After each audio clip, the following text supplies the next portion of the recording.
Here are some of the wonderful reviews about this book.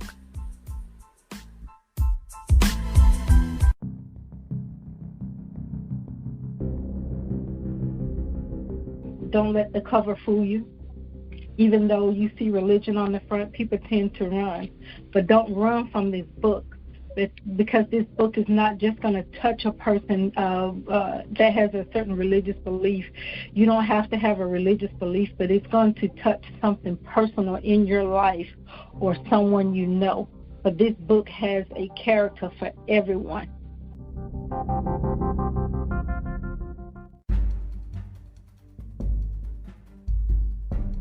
Who is my higher source? Who, how do I get to where I'm going? Who am I? And one of the parts in the book spoke about who you are and connection with yourself and connecting yourself with your higher source.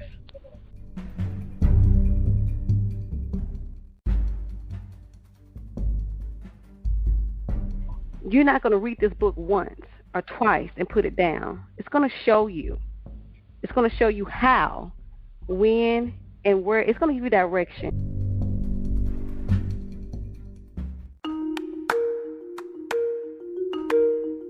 This book will help you on your spiritual journey.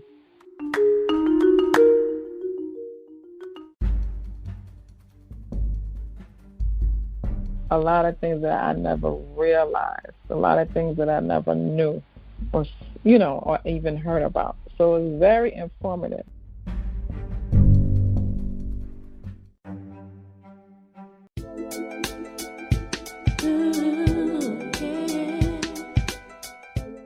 I want to welcome you to Dream Chasers Radio with me, your host, Yaya Diamond. What's up, peoples? Okay, so there is a big thing about the what's up, people, that a lot of people are doing that now. And I'm like, yes! So listen, okay, you can get us everywhere. All right, we're done. Just follow, like, comment, subscribe, wherever you're looking, whatever you're doing, just do that. I have an amazing author on the show today, and I want to introduce you to her right now. So her name is Phyllis, and I hope I'm saying this right. Whitley? Did I say that right? Phyllis Y. Whitley. Oh, Phyllis Y. Whitley. There's no Y there. Oh, well, see, I do apologize. There's no, okay, but so we're going to put it there. Phyllis Y. Whitley. Yes. Hey. So how you doing today? I am doing wonderful, and I am so blessed to be in your presence. Oh, I'm blessed to be in yours, girlfriend. Let's do it. Let's do this. I am so excited because you have an amazing book out. But let's go back a little bit. Let's talk about, when did you know? How would I say it? Because you're a writer. I have to kind of be proper here. When did you know that you were going to do this? And you don't have to be proper. So, because listen, I'm not like I didn't just wake up and say I'm a writer. Okay. How I knew is like most people, I'm going to be honest, I didn't know. Okay. And I believe the people around me, I'm surrounded by, I don't want to say church folks, but people who are very prophetic, and it has been prophesied over and over and over. And I said, not me. Really?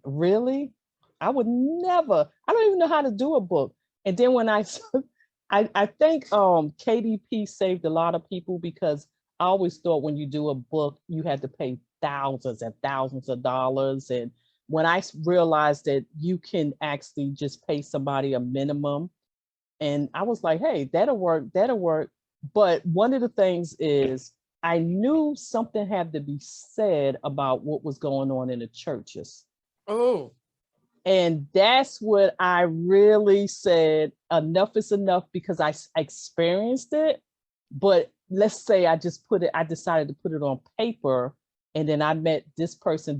God gave me divine connections at the time. Make a long story short, I had somebody who was supposed to help me with the book, and we kept bumping heads for a reason. And then I kept praying about it and said, why am I having a difficulty with this book? Because this person didn't like the cover, didn't like whatever. And do you mind, if I can show you the cover? And this is the cover. And it means something. The rose means really what I went through. The thing at the bottom looked like a demon is really what's happening in the church. I call it basically shepherd slaughtering. And that's why I did the book, and then I became a self-publisher because I had so much difficulties with the person who was supposed to be helping me do the book. And as she went through it, after much prayer, God showed me, when you went through that, so you can start self-publishing your own books. And that's where I'm here today. I have 9 books altogether. So, and no, it's not proper. So, and I really just want people to know it's not proper. Just do it. Put it out there. Put it out there. And that's what I did. Ooh. Ooh, ooh, ooh. I'm just going to say, ooh, girlfriend, you went there. Yeah. Yeah. Most people I won't know. even say anything. Nope. Like literally, you know, there's so much going on in the church, girl. It's There's beyond. so much going on in the church. Okay, so It's beyond. a lot of people don't know this. I'm an ordained pastor. Mm-hmm. I don't pastor. The biggest reason I don't pastor is because I don't like cliques. Wow. Yeah. Wow. I don't like cliques. And I found when I was pastoring, Mm-hmm. there are cliques. Mm. And the biggest clique runner, the biggest head of the clique is the pastor. Wow. Because everybody's trying to get at the pastor. But they're not trying to find their own salvation. They're not trying to study. No. They want you to do it. And then they want to say that, yeah, I'm the assistant for the pastor at this church. And I'm, you know, and then you have the men pastors, not all of them, but a percentage of them. It might be big or small. I don't know. I haven't researched this because I can't say yes or no. But what I can say is that they got a lot of girls in the church pregnant. Yes. Yeah. Yes. You spoke it. It had to be told. It's raw. And that's like, first of all, that's why I took this book and I made it live. And I literally based my podcast on the book. And it's raw. So the things that you just said right then and there is so much going on. And when you said cliques, that's something that's in this particular book. One of the things that I know in my own experience is those people around. First of all, pastors have to be very, very, very choosy who they bring around them. Oh, yeah. And what happens is you will find that a lot of those people around them, the deacon and all the people supposed to assist him, I have in this book that I explain that seed start way back from Jesus.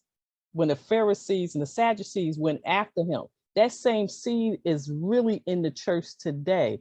And what happens is those people around him would do everything and anything to not let the true anointed people get near the pastor. Unfortunately. And so, right. And so what they do, they don't want it to, and see, then he don't really know a lot of times if the pastor's not doing what he's supposed to do. And that's really in prayer and knowing about God. Right. A lot of times the pastor or the preacher or whatever don't know what's going on with the congregation because he can't, especially the mega church. It's so many seed. That's why I had that seed at the bottom, is that demonic seed is in a lot of the people. And guess where they go? To the church, because the church makes a difference. You can be hurt by so many people, but when you hurt by somebody who's supposed to be a spiritual leader, that can take you away from God. And that's what I'm here, because you just said something about the cliques. Our job is not to go to the church. And like I said in this book, which you can get it on Amazon, is available also in ACX if you feel like you don't want to read it and you just want to hear it. And it's all on Amazon. But one of the things I wanted to get across is that people don't know that your blessings and your calling don't have to put you in a pulpit. Like you are literally a pastor, a spiritual leader where you at. And I'm here to teach people, back in the days, they say, oh, you got to call it, and people go crazy and run.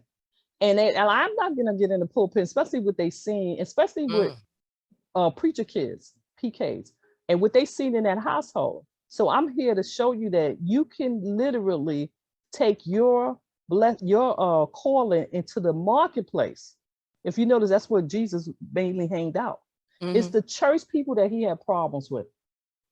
So it wasn't when he hung around. So your calling can be in the marketplace. Your calling could be where you wanted to. And the church is just a fellowship and stuff. And unfortunately, like you said, it's cliques.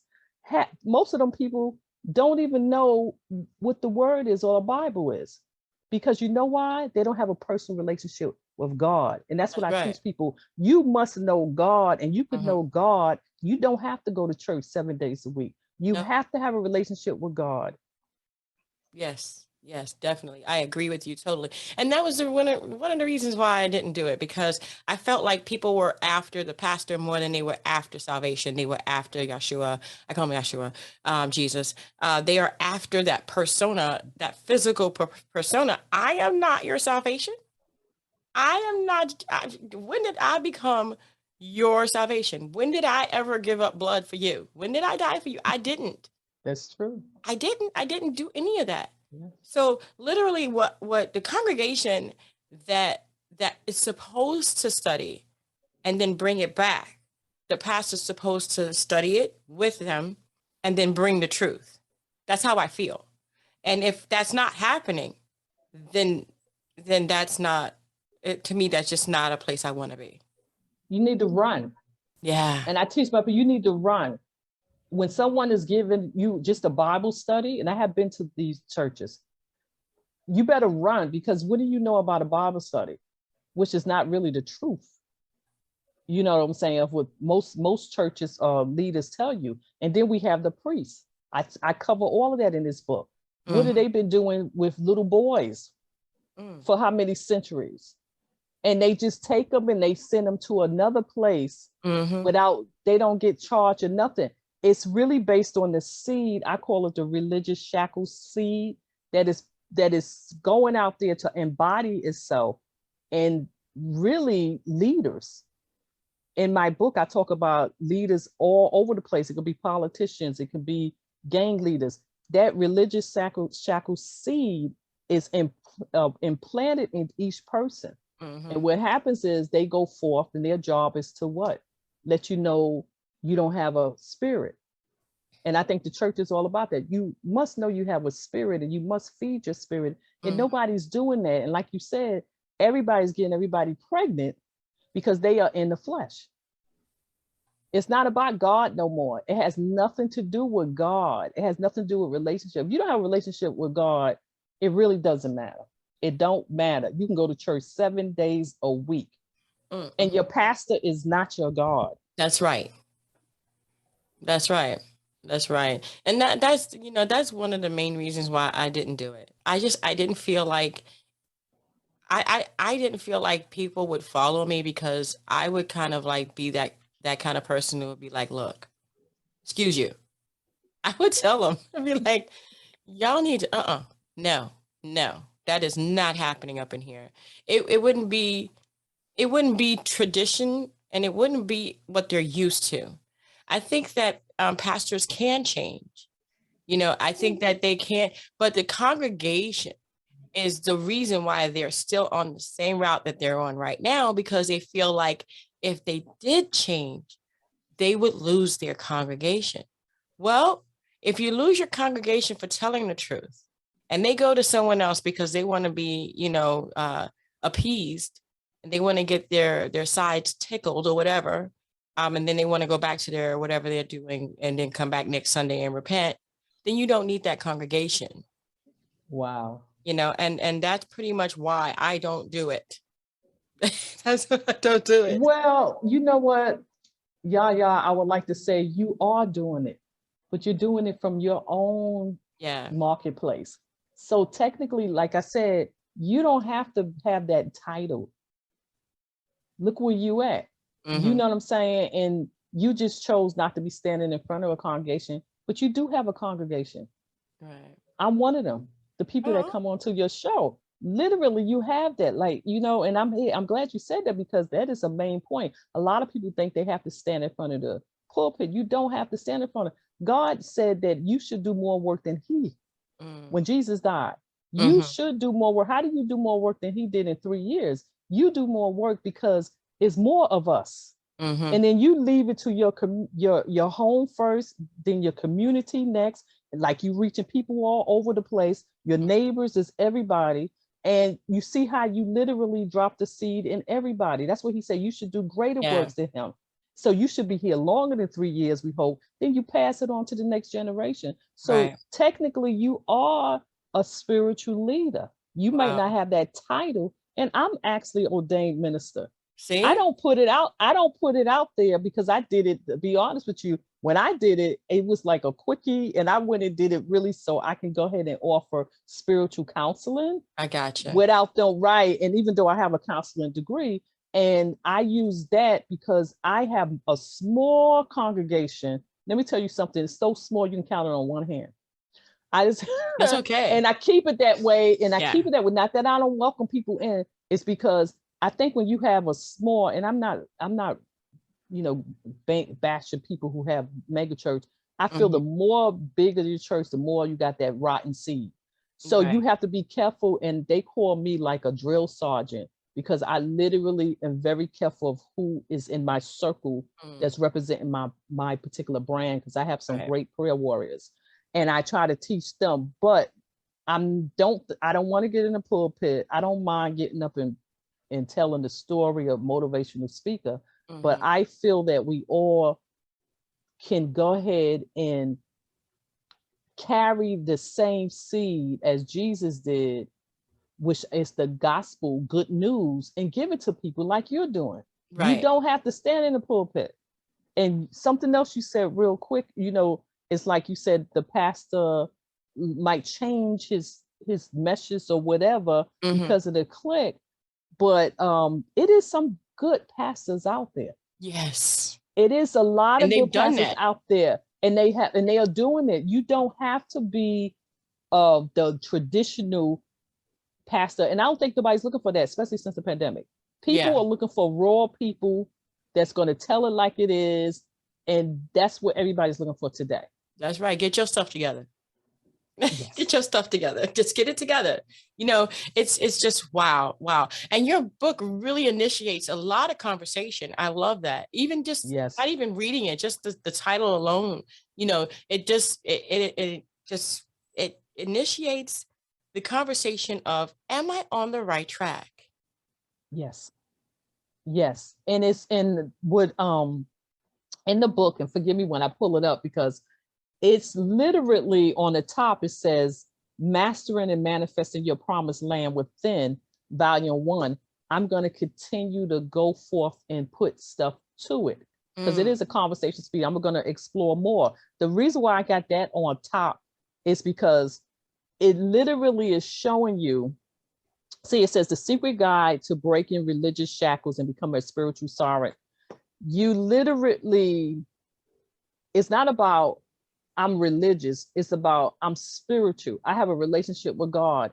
And what I put this, I expose everybody. I'm not perfect, but I expose what's going out there. So these pastors and deacons and evangelists, you can't not go out there and touch people, because in the way that you're not supposed to touch them, because when you are hurt by a spiritual leader, you feel that's the next best thing to God. Yeah. And so many people out there that are totally lost, going to the psychic side to get that intuitive stuff, to know what's going on, because the church have failed them. So when I say mastering and your promised land, all of that, it comes together. I teach you how to have a relationship with God. Then once you have that relationship with God, God is a rewarder of those who diligently seek him. Right. Not a reward of those who diligently go to church. And he's a rewarder, and he literally will give you your promised land. Like you are in your promised land. How are you in your promised land when you are walking in your divine glory that God assigned to you? And I think that's the problem, is that people listen to the pastor, love the pastor, worship the pastor. He hurt them. They leave, they run, because that religious seed is really there for you to literally not go after God. And a lot of people are doing it because it's a spiritual side of you. If you don't know that you got a spirit, then something is wrong. And that's why everybody is going corrupt, because they are out there satisfying their flesh. And I'm not here to talk about you sinning the traditional way. I'm talking about you are constantly feeding your flesh with the wrong things, drugs, overeating, gluttony spirit. It is so many things. It's not, oh my God, the church, so you're saying, no. You are overdoing it. If you out there having sex with multiple people, you satisfying your flesh. I'm not here to tell you who you're supposed to sleep with, but I'm here to tell you that you have to discipline your flesh, and you can't do that unless you discipline your spirit and know that you have a spirit. And that's what this book is about, and live in the promised land. Israelites, anybody read their Bible besides letting their pastor pick it up? The Israelites, it took them, Moses led them through the wilderness. The world out there is a wilderness. And they literally, it took a 40-day trip, 40 years. God was trying to get to the promised land. And that's what I'm here to tell everybody. When you live in your desired plan that God intended for you, you're supposed to live in your promised land. No, you don't have to be rich. You don't have to be doing what I'm doing. Your promised land is what your desire is. And you know what people forget? When you get in your promised land, your job is not to sit there and enjoy the luxury of what God give you. It's for you to go forth and you get disciples like you're doing. You go forth and get these people and let them know how to live in their promised land. Wow. So this book is a gateway to you learning who you really are. Where was you when I was trying to do the title? You are absolute. Yes, who you really, really are. Who you really are. Yes. That sums it all up right there. I think we're done. That's it. That was the end, the beginning and end of who you really are. But can we add who you are? I want to say in God. That's right. Because if God is not there, who you're just a piece of dirt walking around.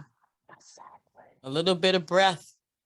And who don't even ask me where that breath came from, okay? Because I can go deep. We can go into some methane here. Anyway, so we need that. We need that. We need it. Don't hold back. We need it.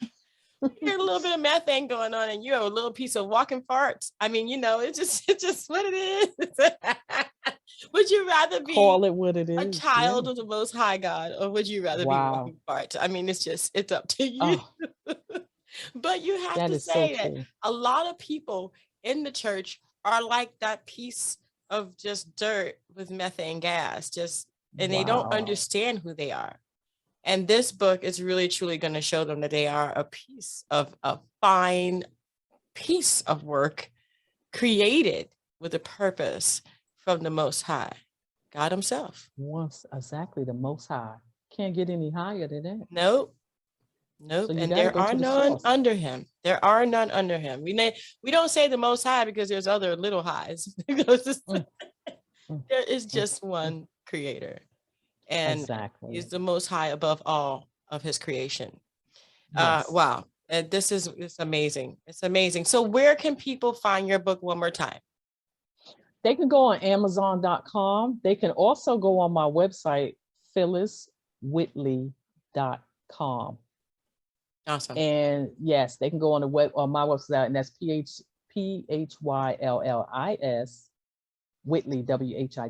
WHITLEY.com, and click on my books.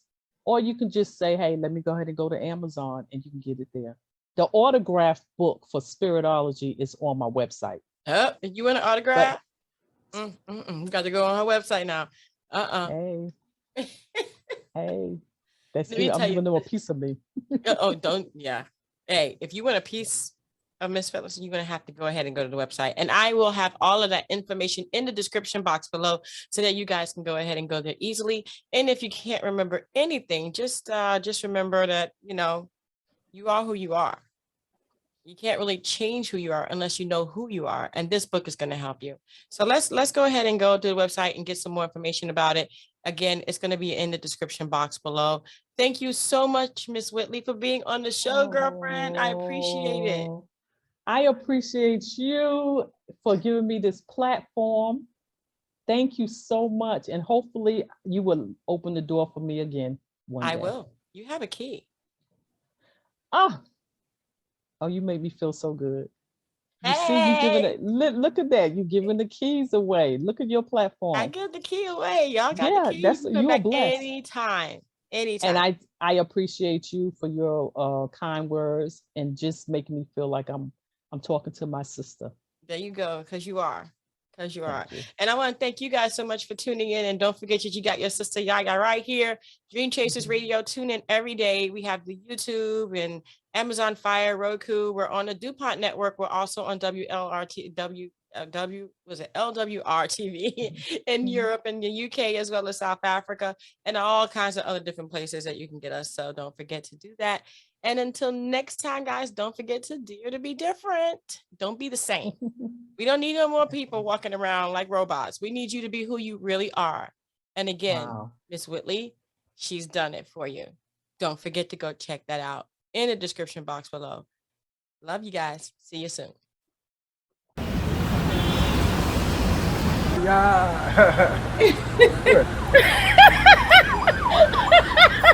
You are kidding.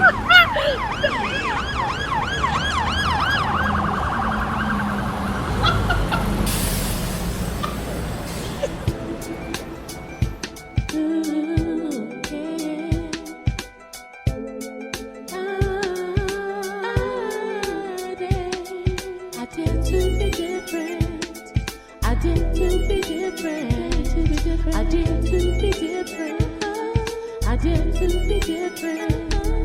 I dare.